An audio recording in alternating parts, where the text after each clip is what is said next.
എനിക്ക് താല്പര്യം എന്താണ് പാർട്ടി തീരുമാനിക്കുന്നതാണല്ലോ നമ്മുടെ താല്പര്യം. അപ്രതീക്ഷിതമായെത്തിയ രാജഗോപാലിന്റെ വരവ് മുന്നണി നേതൃത്വങ്ങളുടെ ഇതുവരെയുള്ള എല്ലാ കണക്കുകൂട്ടലുകളെയും തെറ്റിച്ചിരിക്കുകയാണ്.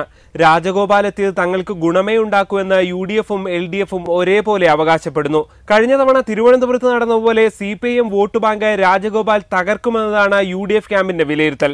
ഇതോടെ മറ്റെല്ലാ ഘടകങ്ങളെയും മറികടന്ന് UDF തെരഞ്ഞെടുപ്പിൽ വിജയിക്കും. രാജഗോപാൽ പിടിക്കുന്ന ഓരോ വോട്ടും അങ്ങനെ തങ്ങൾക്ക് ഗുണമാകുമെന്നും UDF വിലയിരുത്തുന്നു. അതേസമയം അരുവിക്കരയിലേത് രാഷ്ട്രീയ പോരാട്ടമാകുമെന്നും രാജഗോപാലിന്റെ സ്ഥാനാർത്ഥിത്വം തങ്ങൾക്ക് ദോഷമാകില്ലെന്നും ഇടതു നേതൃത്വം വിലയിരുത്തുന്നു. കഴിഞ്ഞ ലോക്സഭാ തെരഞ്ഞെടുപ്പിൽ BJP ചരിത്രത്തിലെ വലിയ നേട്ടമായ 15,000 വോട്ട് പിടിച്ചപ്പോൾ മുന്നിലെത്തിയത് തങ്ങളാണ്. അതിനാൽ BJP മുന്നേറ്റമുണ്ടാക്കിയാലും തങ്ങളെ ബാധിക്കില്ലെന്നും ഇടതുപക്ഷം വിലയിരുത്തുന്നു. അത് ഓരോ സ്ഥലത്തും ഓരോന്നാണ്. ഇപ്പോൾ തിരുവനന്തപുരം പാർലമെന്റില്ല, അരുവിക്കര അസംബ്ലിയിൽ നിന്ന് ആദ്യം മനസ്സിലായിക്കൊള്ളു. തിരുവനന്തപുരം പാർലമെന്റേ അല്ല, തിരുവനന്തപുരം പാർലമെന്റിൽ പലതും നടന്നിട്ടുണ്ട്. BJPക്ക് കാര്യമായ സംഘടനാ സംവിധാനം അരുവിക്കരയിൽ ഇല്ലെന്നത് ഇരുമുന്നണികളും ചൂണ്ടിക്കാട്ടുന്ന പ്രധാന ഘടകമാണ്.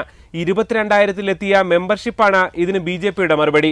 സംഘടനാ സംവിധാനം കുറവുള്ള നെയ്യാറ്റിൻകരയിലെ ഉപതെരഞ്ഞെടുപ്പിൽ രാജഗോപാലിന്റെ മുന്നേറ്റം BJP എടുത്തുകാട്ടുമ്പോൾ ഒരേ ഒരു നായർ സ്ഥാനാർത്ഥി എന്ന ഘടകമാണ് അവിടെ രാജഗോപാലിന് ഗുണമായതെന്ന് മുന്നണികൾ പറയുന്നു. അതേസമയം രാജഗോപാലിന്റെ തെരഞ്ഞെടുപ്പ് പ്രവേശനത്തോടെ ചൂടുപിടിച്ച അരുവിക്കരയെക്കുറിച്ച് ആവർത്തിച്ചുള്ള ചോദ്യങ്ങളുണ്ടായിട്ടും മുഖ്യമന്ത്രി പ്രതികരിച്ചതുമില്ല.